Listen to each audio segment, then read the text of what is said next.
emergency departments.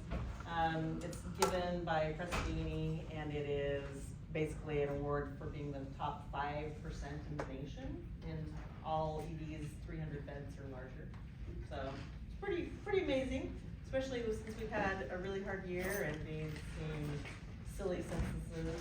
So good job to all of you that have made that happen. For the other people that we want to recognize, I apologize, we're gonna do some little treat bags, so we'll get something for you, but first, Kimmy Bokers. I heard that you got a really hard ultrasound ID the other night on a kiddo, a baby. Good job.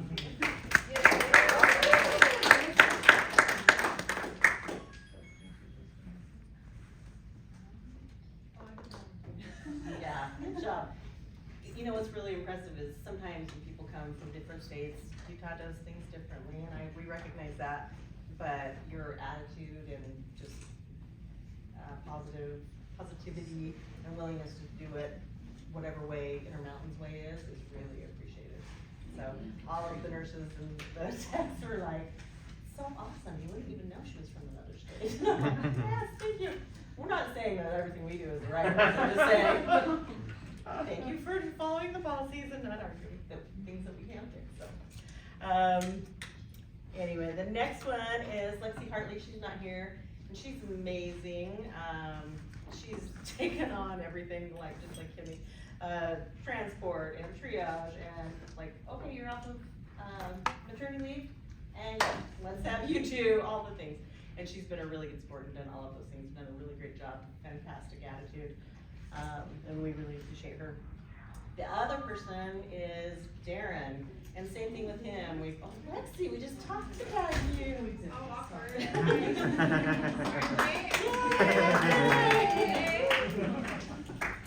We were just saying, like, you have such a great attitude, you're willing to do all of the things, you came off maternity and like day one, okay, now you're in trauma, now you're in triage, how about EMS? So, I appreciate that. Thanks. You've done a great job. And Darren is the same thing, like he's been fantastic and willing to do all of the different positions, and he's had to do a lot of triage shifts because we didn't have very many triage people there for a little while. So, and he has a great attitude too, and we really appreciate it. The other two, and I forgot, well, no, I did bring them things. Troy and Jody were nominated on days for the Daisy Award. So, pretty cool. Yeah, that's awesome. Patients took the time to write into administration, write a nice story about them, so that's really awesome. I've got a cool pin for them. And then Cassie Richens is the other person that has really stood out. She's really stepped up. She's been amazing. She was a little bit nervous to do triage and trauma, and she's just done a phenomenal job. So good job, Cassie. Okay, woo. So our next thing that we're going to talk about, if you guys have Facebook, we did a video today. Janine and Kayla. Did you guys know that Kayla is like really camera shy? Blew my mind. She's so outspoken. So I'm like, hey, will you come down and tell your opinions about room 7? And she said, what do you want me to say? I'm getting really working out. I'm like, oh my gosh, I didn't even notice that you insisted. But anyway, tell her she did a good job if you watch the video. But basically, we're talking about room 7, and just we have tried it 700 different ways, and this is like the 701st way. And so the idea is that we need to turn it on and turn it off quickly. You need to turn it on when you like get 1 or 2 patients and you're not going to have a room for them in the back.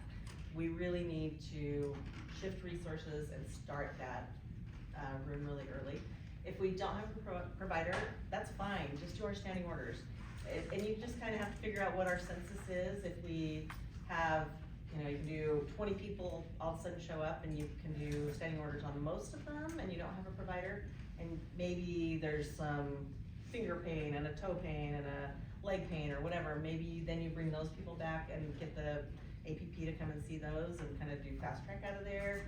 You just have to, because they don't really work for standing orders, but just kind of feel your way through it, but try to do it similarly for the most part. When we have the PIP provider, Janine did the video today, we have a calendar down there by Jared's little office, It tells which days we plan on having a PIP provider.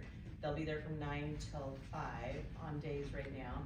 And for the most part, that's Colby, and he's done a really, really good job. He's just cranking through people. He saw 61 people on Monday, and it was really, really good. He's just putting in the beginning orders. We're learning a lot of things, like originally we said, well, give us some of the meds, we'll do those. Well, then that's a pain, because we had one of them, Kim was putting in orders in 7, ordered some things, they got a room really quickly. Christensen put in different med orders. The nurses went to grab the first med orders, and they're like, what in the world? This is too confusing. So we're like, you know what, just don't put any med orders in unless we ask you for them. If it's something that I'm like, ooh, this grandma with a fracture that's obvious, can we get her something? Then that might be different. But for the most part, no med orders in that room. Quick, easy things, minimal workups, like not doing MRIs from that room. That is really difficult to manage. Colton and I went and gowned like 6 people on Monday or Sunday recently. Yeah. It was really uncomfortable. People don't really want to be sitting out in the waiting room naked, which I don't blame them. So we're trying to tone everybody down and bring it back. But anyway, bear with. If you end up getting stuck doing room 7, we've kind of put the basics are laminated on the wall down there outside of room 7. And basically, as they come by, we're not copying any papers out of triage. We just want you to have them come by, zap their band, slap it on the paper, write what their chief complaint is, and then circle any abnormal labs, or excuse me, abnormal vital signs, and then put them in the wall so that the PIP provider can see them. If we're just doing standing orders, you don't need to do that process at all. Just put in the comments, they're in 7B, they're in 7A. But the idea is that we just get through as many people as possible. I know everybody's had different ways of doing it, and you know, this person is really successful doing this way or that way or whatever. But the problem is, every time we get a different combination of people, it's hard to replicate. And so we're trying to just make it be simple, the same every time, so that people know what their part is, they know what to expect, and then we think it'll work better, and it has worked better. Crystal came down there with me last week or something, and she's like, well, I usually do X, Y, Z, and I'm like, just please try it this way, just do it this way. And we had a PIP provider, and she did it, and she was like, okay, that worked all right. And then she went back, she still thought it was kind of dumb. And so then she went back on the weekend, and she's like, oh my gosh. So I went down, and Paul was seeing his own patient in Jared's little office, and he was doing his own thing and going out and grabbing patients and bringing them back one at a time. And then there was another nurse in room 7 kind of doing their own thing and getting one at a time. They saw probably like 9 patients in 2 hours together. Crystal went down there, whipped it into shape, and Paul was like, oh my gosh, where have you been all day? We saw 9 patients in 20 minutes. Like, it can be a lot more efficient. So give it a try. And if you have suggestions, then, you know, email me, text me, tell me, whatever. And we're open to changing it. We don't think we have it perfected by any means, but we just want to simplify it so that the basics are the same every time, and that the providers know what to expect. So it's basically standing orders, no provider, or one of the PIP providers that is not keeping those patients. We're not going and soliciting docs anymore and trying, Mother, may I, will you come down and please keep, you know, come see them? Because it's really difficult when they, you know, Doc A sees them, and then he wants to keep them, and then the only place that is available is B and D, and then they're like, I don't want to give up my rooms, and you know, it's a pain. So when the PIP provider sees them, they don't keep them at all. The exception to that would be if they have a fast track thing, and they come see him, like Colby had come down and see him, do whatever x-rays or whatever, he might even discharge them from there. So does that make sense? Sweet. It's been mentioned a couple times, like it's even beneficial to close a pod if you need to, so you can run room 7, because really all that pod's getting you is 3 rooms, and you can bang through like a ton of patients and better utilize your staff than just having those 3 rooms.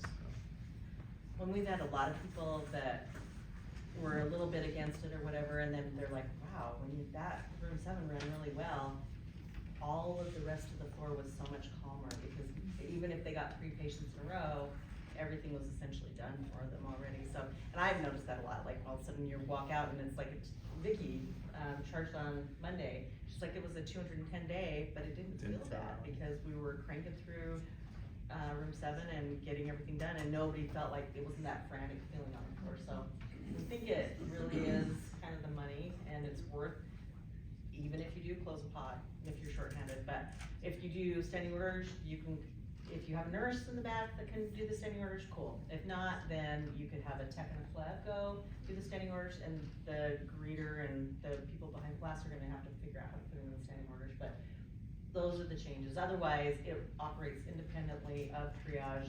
Triage doesn't bring people back to you or dictate that or any of it. They can just keep on doing their thing and cranking through people while room 7 kind of cranks through, so. I have a question though. Yeah. So the other night,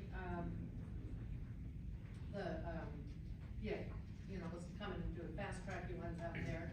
But it's like we didn't have an extra nurse, so I mean, like, no assessments were getting done in that, they saw him in room 7, did the x-ray and everything from there, and then discharged them. And so how should we be getting those assessments done? So Or we, documenting or whatever? so if that's happening out of triage, then somebody out there is gonna have to document, just an ABC. We just have to do the bare minimum, right? So, So, the ABC. Yeah. ABCD assessment, that first one, needs to And be then- done. My other situation in the past, on nights at least, when we've done that, is it seemed like a lot of times the tasks were getting done, but they weren't getting charted. And so we are charting. If we're doing that in 7, we need to make sure they're getting charted, right? right, yep, and that is in instructions, so yes, they should get charted. That's why it works really best to have 3 people, one person kind of charting and directing where the next people are going, and then charting it. Lainey did it for us recently, were you gonna talk about that? That's exactly what I was gonna say, is we had, I think it was like me, Crystal, and Roxanne, and then like you were in there for a little bit. And we had like Roxanne going back, I would do some of it, but then would like switch out, and I just stood at the one computer, and I would just look at, like Roxanne, like, okay, it's the regular. Yeah. And then I would know it's a 20 and ABC, like, and then I got everything charted and they went back out. And it worked really, really smooth. Rocked it too. Yeah, she It did. made the day super nice. She'd be like, all right, everything's done. Great, thanks, Lainey. Yeah, and she was really nervous to do it, but she killed it. I was freaking out when you told me I was gonna run it. I know. I really was, so. You and Kayla. Like, oh, I know something. Anyway, give it a try. We really do think, I mean, we know the next 3 months at least are gonna be really, really busy, so we're not getting any more rooms. So we've gotta figure out how to make our efficiency that much better, so. And, there, some people can feel like, well, people don't like all that moving around. We haven't found that in our patient, likelihood to recommend scores, they've been good. I think they view it as movement rather than just sitting out there for an hour. But when it doesn't work very well, is when you wait until there's 20 people to turn it on, because then you're just fighting it, and there's so many more coming in, and you can't really get on top of it. So I think that's the lesson that we're trying to push right now is turn it on quickly. And you don't have to leave it on for hours and hours, but leave it on, get the people done up front. If nobody comes behind those 5 people, cool. But if they do, then you're ready to keep on moving and going forward. And normally they just keep coming, so. Anything else on that? Sweet. Greta and radios.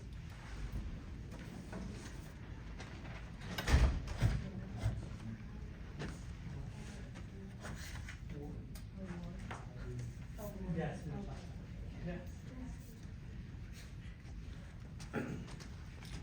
Mine's really quick, guys. Some of you have already been asked to carry these by me on a couple days. We got new radios finally. Not like the ones that we bought and returned that had too many channels. These are super simple. Like, there's no buttons other than to talk on the side, channels on the top, and a volume. And then we do have headsets for them too. They're probably the most comfortable headset I've ever worn. It doesn't actually go down your ear canal, it just like sits outside of it. It's like a tiny little tube. Anyway, the reason I'm telling you about this, we only have 6 of them, and I've only been putting them on the trauma nurses and the techs and the triage nurses, just to try and help with that communication, because usually that's where we've had like the most feedback. Like, new patients are somewhere, but the techs didn't know about it, so they didn't get there to help, or My favorite thing is as trauma when something's, I don't know, bad going on in your room and you're trying to get anybody else in there, and Vocera wants you to enunciate that better and tell you if it's a user or a group or spell their name. And it's just one thing like, hey, I need 3 of you guys. Boom, it's all your trauma nurses now know, your techs know, and the charge nurse knows they get to your rooms. So for right now, there's no set way that we're using them, or for sure like who we're gonna put them on. But they're in the leadership office on my desk charging. Well, actually Michelle's desk right now charging. But I'll move them to mine. But talk to the charge nurse if you guys wanna try them out, and try them out, especially with your trauma nurses or your techs. I didn't carry one the other day when I was charging just because I had another floater that I thought was beneficial to have it on. I'll have the headsets in there if you wanna try them out. Use them, tell us if you like them. Do we wanna get more of these? Do we wanna leave it at this? Do we wanna not order any more and get rid of them altogether?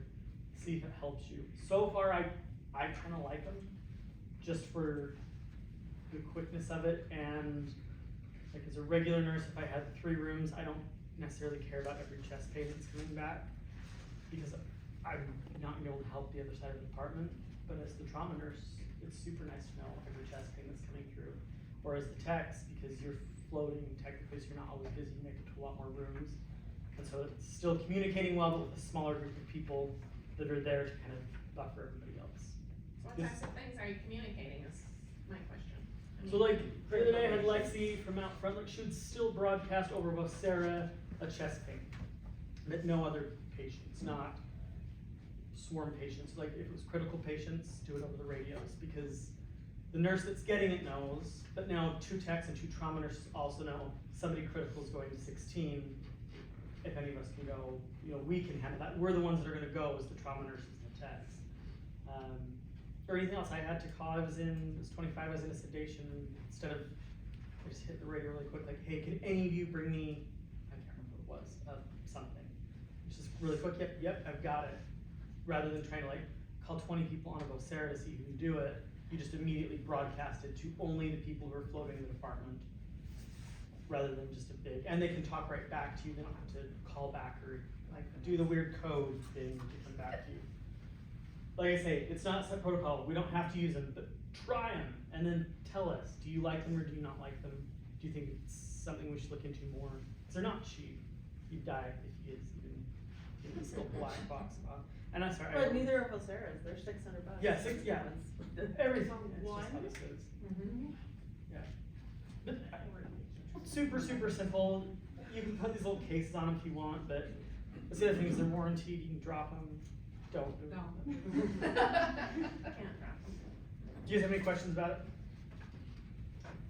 But we're not using these as a replacement to Vocera, No. right? Not yet. Not- They would be, well, for- are we at ever this point, considering- they'd be in addition to Sorry, if they're really great and we like them and the whole department wants to move, and maybe one day. But there'll always be things, the reason it's hard to move completely away from Vocera is like ICU charge nurse. They're not gonna carry our radio, like they're gonna be on Vocera. X-ray, CT, respiratory, they're all on Vocera, so it's really hard to totally eliminate Vocera, but as far as inter-department, we could move more this direction. But a lot of times, if you're by a wall phone, you just do the 5. Yeah, you do 15555, so. So we could Probably move hear you them if we better. wanted, Yeah. and they probably could, Yeah. probably have less. So just try them out. If I'm working, I'll probably bring them out to you, but if they don't bring them out to you and you wanna try them, just ask the charge nurses, they all have access to our office, so. And the ear things are really comfortable. They're like, super cool. It's made to like sit right It's- in, it's not like an earbud, so you can still hear if someone walks up to you and talks to you. And I have really weird ears, like earbuds don't stay in, and those like stay in. Like, I honestly have to like Have a It cord. has a cord. It has a There's cord. a cord that comes up and it's this little, it's like a pink ring, and it just sits in, I don't even know how it really, it pops right in. And I thought, this is never gonna happen, so I like did some head jamming, and it stayed in all day. It never fell out of me once, so. And my ear didn't hurt. Clean your ears. Oh, you can have your own. Yeah. Yeah, you can have your own. Like for right now, alcohol the earpieces, but if we move to this, everyone can have their own earpieces. And they have sizes, left ear, right ear. You pay them, I don't know. But down a little. And you can fake things like college, just like, stop talking after. Oh, I'm getting buzzed, I'm sorry. I'd like to see it. An emergency anywhere we can hear. So I I'm gonna be pretty quick. We wanted to tell you guys all thank you so much for all the hard work you've been doing with trauma patients. Kim sends out these little scorecards, and so we know that's some recognition, but it's obviously not enough for all the hard work that you guys have done. Killing it on manual blood pressures on all trauma ones, and we know was a super big challenge, but you guys are doing really, really well. So thank you so much.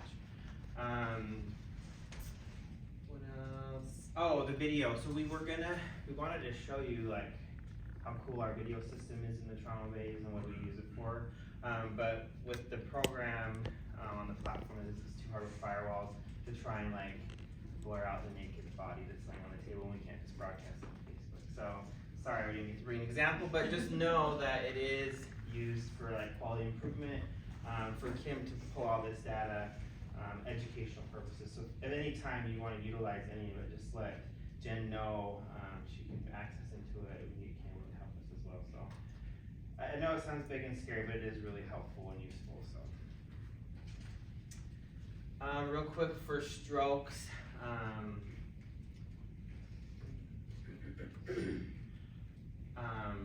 So remember with our stroke patients, like our code stroke 1s, and then like with our code stroke 2s that have a positive CSAT, so remember that we're supposed to activate those overhead and then treat them like a code stroke 1. So those patients are gonna go to the hall bed, get line labs, ISTAT, and then go right to CT. We want the nurse to stay and accompany that patient at the bedside. I know it's hard because we're trying to hurry and finish the triage and we're trying to finish the ISTAT. But if we can get in and stay in CT, neurology has committed to tell us in the scanner, okay, this is an IR intervention, this is a TPA, this is any of those things. So then you can call the charge nurse and get a bed assignment, and then at that point you can leave the bedside if you're not gonna do TPA or go to IR. They were kind of feeling that like we were doing all the activations and then we were kind of bouncing, which kind of worked because we have 2 other patients, we have other things to do. But if they can tell us in IR what the plan is, then we'll know if we can. In CT. And so have that be the expectation. If they don't come out right and tell you, then say, hey, what's the plan, what are we doing? So that we can be more helpful for you guys, not waste your time, but also do the right thing for the patient and stay at the bedside if we need to be. Night shift is always the outlier, right? So because you guys have teleneuro, you're not gonna have a neurologist in the scanner with you. So you guys are gonna have to stay with the patient until you return to the room and do the teleneuro consult, and then you'll get your answer then. So sorry, night shift, you have to wait a little longer. But and then just remember to call overhead. Some people just weren't aware that it was a code stroke activation, and so make sure you're activating overhead in the department. Use the radio, just so everybody knows what's included in the plan. And then a couple clarifiers. So we're really moving towards like BFAST. We've always had FAST, like that's the national standard. Intermountain has BFAST. And dizziness has always been kind of a hard one to know whether or not you want to activate. So I'll email this out, but with dizziness, it needs to be dizziness and. So like dizziness and double vision, dizziness and difficulty speaking or swallowing, dystaxia. They call it the 5 Ds and they use all those fancy words there. And then also, it needs to be kind of significant, as in that it was a sudden onset. And that's like cardinal stroke, sudden onset. It doesn't change with position. So like sometimes vertigo, the rocks in your ear get messed up. If you sometimes can find a position of comfort and not have that spinning, that's probably vertigo. If it's a constant, never change, sudden onset, constant, doesn't change with any position, then be thinking along the lines of stroke. And then remember to keep track of your times, because remember code stroke 1 is 0 to 6 hours is your last one well. Code stroke 2 is your 6 to 24 hours. And then the last one is code stroke 3, which we don't use a lot, we don't activate, but the importance of that is sometimes you have those providers that want the code stroke workup, so they just do like a code stroke, but hey, actually this is a code stroke 1. Not wanting all the other stuff, they just want all the orders of it, so it's a lot easier for them to do one click and tell the charge nurse to activate it. If they just order a code stroke 3, it's still the same order set, it just doesn't get the rest of the performance, so. I know this. Yeah. You can remind them. exactly. I went and did it to Dr. Deepod, I can't remember who it was, and he didn't know about it, but it was, we have so many new people, but they do, Dr. Hughes comes to all of the stroke meetings and is supposed to disperse things. So Coach Stroke one is now 0 to 6 hours? Mhm. It's always been up, or was Been that it way for a long before, time. wasn't it? Okay, not always. Well, Not always. for a while, it was, not always, yeah. Alright. You're not 0 to crazy. 6 now. Okay, I was like, I swear it was 4 There was a hours. time in your career when it was not that. Apparently I'm not paying attention. It's been lots of other numbers. Yeah, We don't feel busy with all the numbers. we have heard. So, clarify on stroke two, cause for a while, we only, nurse only activated stroke two for 6 to 24 hours with positive CSTAT. So- Otherwise, the provider had to activate a stroke two from the room. Okay, yeah, they would like us to do nursing to do it sooner, because, so, time is brain, yeah, so to coach stroke two, the importance of a coach stroke two is they could be a large vessel occlusion, which could be a candidate for IR. And so, there's still a few of those that we're missing, that we're, not getting there quickly. And so if the nurses can activate it at triage as a coach stroke two, you could put the order set in as a verbal order. And then if they have a positive CSTAT, that's when you treat them like a coach stroke one. And that's when they go to the coach stroke bed and it's, CT. Do you still put orders in as Coach Stroke 2 or Coach Stroke 1? If you're treating it as a Coach Stroke 1, but they're a Coach Stroke 2. I would- 6,000, 6,000, it's a 2. Okay. Yeah. It's the same order. And you're gonna get a doc that's gonna come evaluate it if you're, Yeah. you know what I mean, so if you want to look at it. Just take them to the hall bed though, if it's a Yeah. Coach Stroke 2 positive CSTAT. And just say that when Cassie Richards actually, I heard it the most, it's like coach stroke two, positive CSTAT, hall bed 3 here.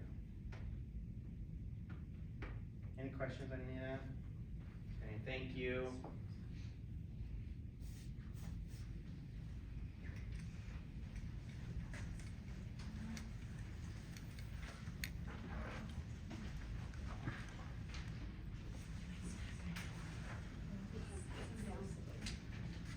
So exciting, a new year. I'm sure you guys are looking at your calendars, figuring out your year. There's some education things we gotta work into our calendar this year. 2 new things. Workplace violence is a new format this year. There's a level 1 and a level 2. As ED employees, we have to take both. It ends up, they're gonna do holds and some self-defense. It's being taught by security, whole different format, whole different, situation this year. They're offering them monthly. Level 1 and level 2 are held back to back. So you can sign up for both and just do it in one day and get it done. You sign up for them in Workday. The other new thing, and this is for RNs only, that workplace violence is for techs and RNs, is the OB simulation. For hospital accreditation, we've got to do postpartum hemorrhage and hypertension simulation. It'll be a 2-hour simulation held over at the other campus. You sign up for this in Workday as well. So far, about 30 of our 100-ish RNs have signed up, so please sign up. Our January class is coming up really soon. If there's any way you can do the January class, let's fill that one up. Are those monthly also? No, they're, January, April, June, they're really random. Yeah, so- they're kind of. March 30th is one. Oh, March, maybe it's March, but look at your calendar and work these in. These are a new requirement this year.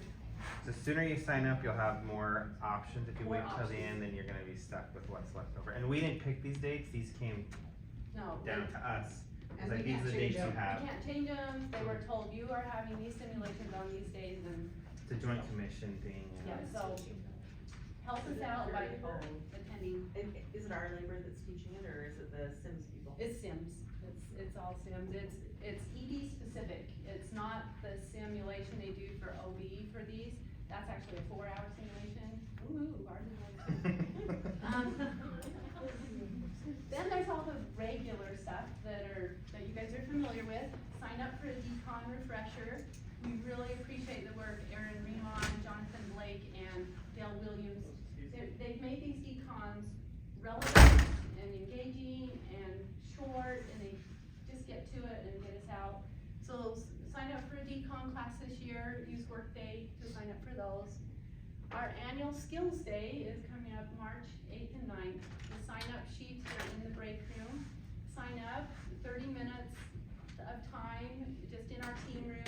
This keeps you current on your iStats and glucometer and all that, so you don't get locked out.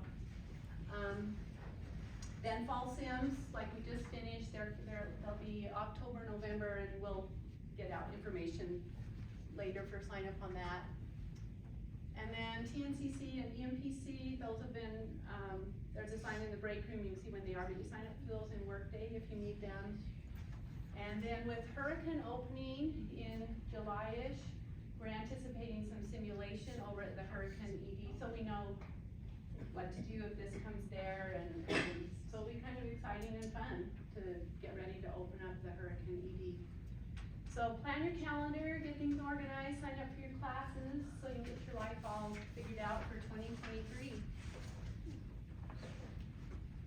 Pregnant patients. That's a big jump. I can make the leap. So 20 to 23 weeks, kind of gray area. There's some, what do we do with these? It's hard to get them off healing. If you have somebody between 20 and 23 weeks, make a call up to Labor and Delivery, tell them what you've got, and ask their recommendation. Do you want us to try and put this patient on fetal link? Or do you feel like Doppler or fetal heart tones will be okay? Whatever the Labor and Delivery people tell you, do it and document it. If you're having if they want you to put a patient on fetal link and you're having a hard time, it is hard on 20 weekers, have them come down and help you. But let Labor and Delivery help guide this 20 to 23 week really gray area. It's tricky, just let them guide and do their recommendations.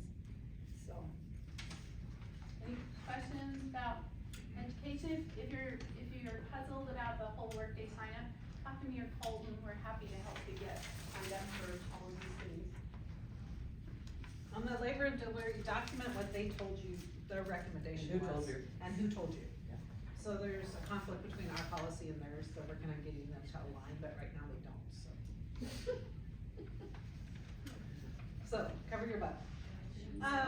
Febrile infant, there is some new, practices with febrile infants for up to 60 days. The docs just got shared this on Tuesday, so you see some changes. The biggest changes are less LPs, more urines. So get your urines early. You'll see procalcitonins ordered on these babies too. And then, less antibiotics given. So you'll be doing a lot of nasal swabs and urines, get those done early, so you can get those, cause if those come up positive, then they stop the process. And they treat based on one of those, instead of going through all the X-ray and LP and all the other stuff. So this, you'll start seeing this change. We've had this little issue. We have new tubing, it's temporary tubing.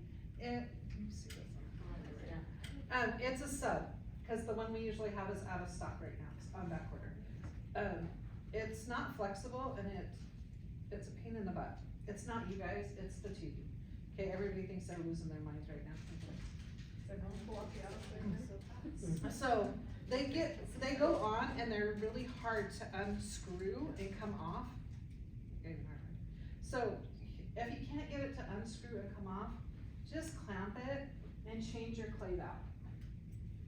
Like, go the easy route and unhook the connection that's easier rather than this. Cause they can't strip or break. They'll strip or break your clave or stuff like that, so if it's really hard, just forget it, clamp it, and change your clay valve. Okay? And then if you notice. Tourniquet makes it come off a lot easier. Yeah, if you can use a tourniquet, use that to get it off, but don't fight it, just change your clay valve. It's a temporary till they get the other ones back in stock, and then we'll get the other ones back, so. And we've noticed like our floors look terrible and Yeah. They they've float so really- much. Yeah, so try and do the garbage can or the sink. When you're priming your tubing, go over the sink or over the trash can, cause they, like our other ones, they would get to the end and kinda dribble and you could plant it. These ones just like go everywhere, so it's making a mess of the floors too, it makes it gross. So there's that. The docs have reiterated, or our ER docs and cardiologists have come to an agreement on our STEMIs. So STEMIs coming from Cedar can go straight to the cath lab, STEMIs coming from anywhere else need to stop in the ED. It just is. It's different. What else was I gonna Oh, your availability is due Monday, RTO and availability for March through April, so get that in. If you don't, there is no leeway in this, we have no, like, your available is due Monday, we start scheduling Wednesday, so there's no time for us to go back to you and say, hey, you didn't do it. So if you don't do it, like, you're just gonna get what you get, so it's due Monday. You've gotten text messages, we'll send another one out.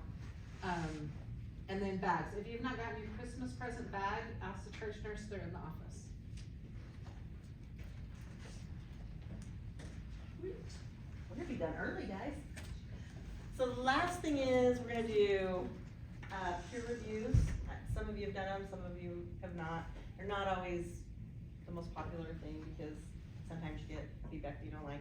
So we're gonna start with leadership, and you guys give us your feedback. Don't give Michelle any bad, she doesn't like it. She's fragile, she started her master's program, she can't take anything. Be nice to her. No, but honestly, like, give us your feedback. Like, if there was one thing that I could do different that would be better to not get in my own way, tell me that. And I know that's hard, but it's not gonna hurt my feelings very much. I mean, I'm gonna try, but I won't be able to fix it if I don't know. So please be honest with it. It'll be anonymous, especially the whole leadership one. And then we will send out a peer review one later, and we'll send out the different format. We've changed it, we've softened it, so it's more about, you're doing great, but this one thing, maybe they could do it. And if you think about it, like if I was the nurse that was really tech heavy, if you didn't feel like you could come and tell me, like, Jen, I notice when I work with Sherry, I don't do everything, but when I work with you, I'm doing everything for you. Like, if you don't feel comfortable saying that, which I wish you could find a way to do that, then use the peer feedback to say that. And if you have a tech that you feel like they're pulling their weight, and I know they would, rather that you come and say it to their face and give them an opportunity to maybe explain, maybe they're having a day, maybe there's something, who knows, or a nurse or whoever it is. But if you don't feel like you can do it, try when you give that feedback to say it in the kindest way possible, because it's not intended to be some negative, like everybody dreads that day thing. It's supposed to be something that you can grow from. Like, if I was doing something that really bugged somebody, I'd appreciate the opportunity to at least try and change it. But anyway, that's my plug on that. There'll be more to come. You'll see it, and just keep that in mind. Like, it's never something that's going to be like, ooh, I want to ruin Braden's day. I'm going to give him all this really bad feedback. Try it. Oh yeah, he doesn't care. We'll give him all the money. He does. But anyway, that's all I got on that. Anybody else got anything that we need to talk about? I have a question. Yeah. Probably won't go anywhere, but anyway, we're very good to give extra money for folks that are willing to come in and help out. But those people that are assigned the days that we're hurting, why not do something extra for them? Even if it's as simple as a meal card or $5 or something. Do something to recognize the ones that are getting slammed without the extra help. That's a great idea. We could do better than that. We could. I like that, yeah. You go, Reg. That's a great idea. Give them $50 a month. I am limited.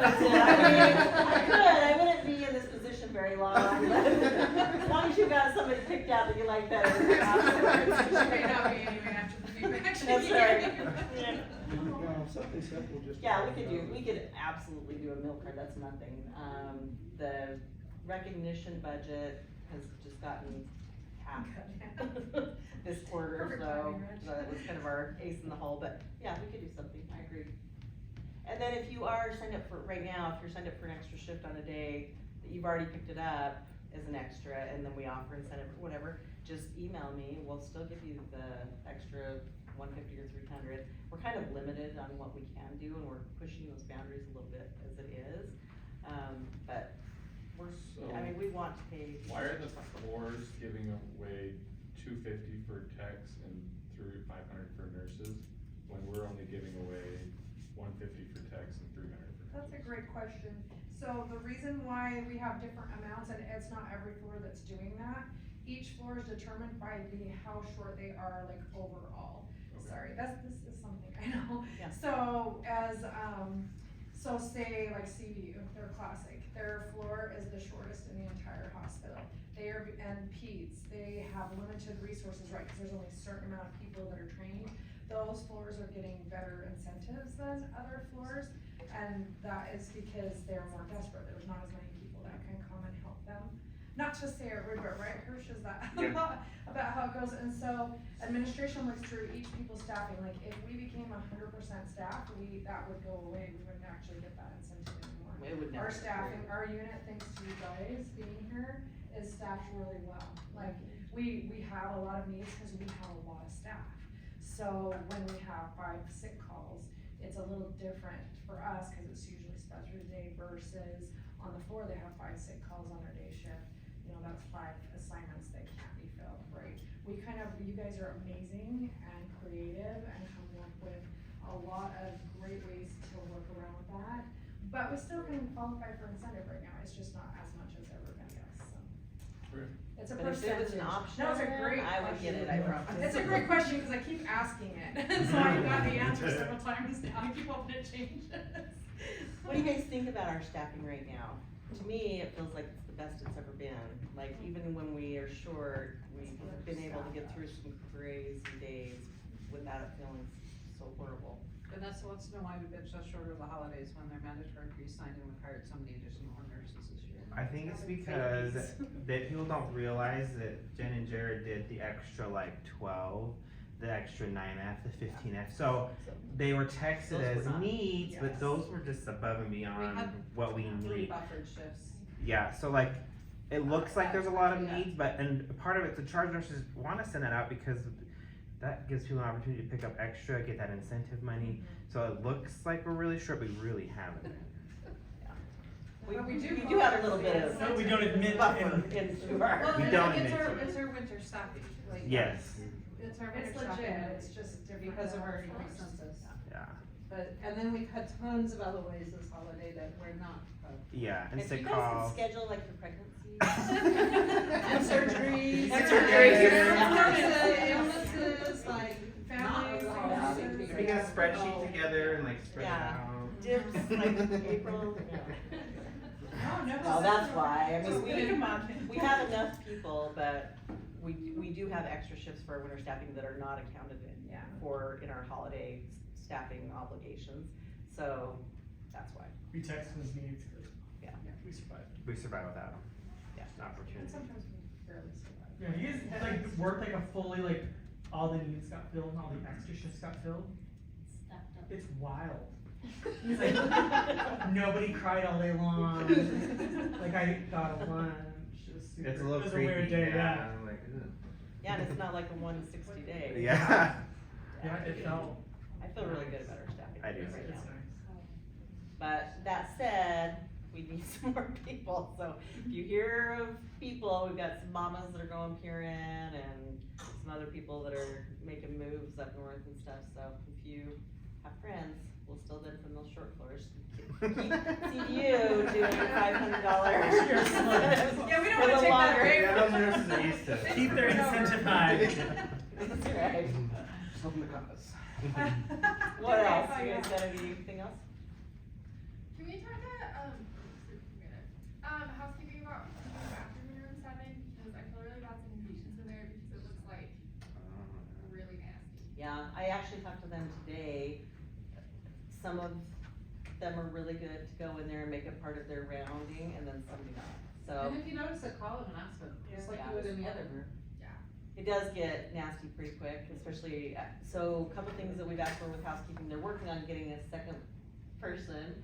And so hopefully that'll be pretty soon, on days and I think on nights. And then they've also, I've asked for rugs in outside of the triage bay and at EMS, so that when it's wet outside, they can maybe not mess up our floors quite so much. Seven's getting remodeled, right? Yes. Yes. That'll help. Can we talk to EVS about, cleaning and stocking the bathroom in the waiting room more frequently? Because I've had plenty of patients come tell me it's out of that. It's out of toilet paper, it looks like hell in there, and it's throughout the day. It's not just at any one point in time. So if they could add like one more trip there to restock it and Yeah, that, we can add that. just so the patients aren't coming back and complaining to us that it's Yeah. dirty. I mean, And I would say on, as far as room 7 goes, like, Did they get a we lot of need those? to have They our do. trauma nurses or whoever be better about going down Well, stocking I- it early when it's not too busy, and then getting EVS. I mean, on rainy days and you got 20 people in the waiting room, that's not just 20 people, that's like 80 people Right, because they with bring all their their family family. with them. Right. So, I know, our staff bathrooms too. Yeah. Yeah, They so. get gross. For sure. Anything else? That's fast stuff, and let's get out of here. Thanks for coming. Thanks, everybody. Thanks, guys.